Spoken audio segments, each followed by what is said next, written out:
I believe if you go through life and you're genuinely a good person, you try your best to be good to people, and you're honest, and you shake hands, and you don't lie, and you're on time, and you work hard, and you're good to everyone who's good to you, I think you'll have a massive influence. And I also believe, I truly believe that God is extremely giving. There's the saying, goes around, comes around. Completely true. But I would say it comes from God. God is keeping an eye on you, and he's paying attention to you, and he knows the kind of person you are, the kind of things you do. And I don't believe if you're actually genuinely a good person all of the time, that you're not going to get some goodwill back to you.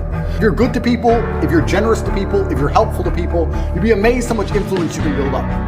I say this to people all the time. I don't think if you're a hardworking person who's honest, who shakes hands, who tries to learn, who does what they're supposed to do, who has a good heart, that you're truly, really not going to be able to get what you want.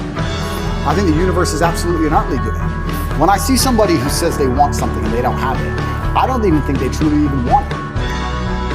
You can have anything you want in the world. When a guy goes, I want a six-pack, then why ain't got it?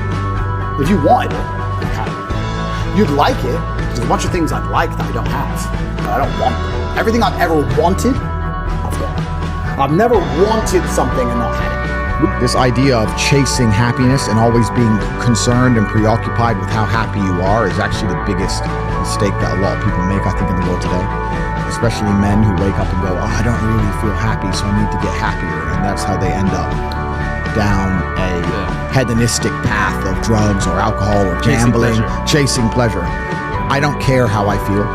I don't care if I feel happy or sad. It doesn't really affect what I do each day. I do the exact same things. I act the exact same way. I don't care. I don't put weight to the significance of the emotion. So I always consider myself a happy person, but if I woke up and I was slightly less happy one day than another, it wouldn't affect anything I do, and I wouldn't put any relevance to it. I'm human, and that's life. And so yeah, am I any happier now that I have hundreds of millions of dollars than before I was broke? Not really, but I was never unhappy. I'm the same state that I was then that I am now. I have work to do, and I will do it. It's as simple as that. You're right, definitely. I've heard like the chase for happiness, and the more you try to seek happiness, the more you enforce in yourself that you're not happy. Well, also, there's no light without dark, and there's no joy without pain. You can't have a rainbow without a little rain. And no matter how hard you chase pleasure and happiness, there's going to be dips and troughs in between. There's going to be come downs and downtrends, and you're going to have the juxtaposition between that time you were laughing your head off and acting giddish like a child, and the time that you feel depressed as such. And I think it's much better to just adopt a very disciplined, stoic mindset. I'm always the same base level of happy regardless. If I lost all of my money today, I would be the same happy. If my net worth quadrupled, I'd be the same happiness. As long as I'm alive, which is a struggle, unfortunately, in the current climate, but as long as I'm alive and the people I care about and love are alive, and as long as God gives me the honor of doing my duties and providing for the people I care about, as long as I get to wake up and know that there's a whole bunch of people in the world who need me, and I get to work hard to please them and do good for society and good for the world, I'm a vessel of God, and I'm happy enough to survive. That's all I look at it as. I don't ever consider how do I feel. That doesn't cross my mind. I have things to do. If you walk through life and feel like you have nothing to prove, then you're a fucking loser. If you wake up each day and go, I don't owe anybody anything, I don't have to prove anything to anybody, you are a loser. You are absolutely not being correct. You must prove yourself to other people. You must prove yourself to your bloodline, as we just discussed. You must prove yourself to God. God hates the lazy. You can't stand them. If he gives you all these genetic dispositions and these natural God-given gifts, if you have 2 arms and 2 legs and you can think, and you're not trying your absolute best, that's the reason you're not lucky. He doesn't like you.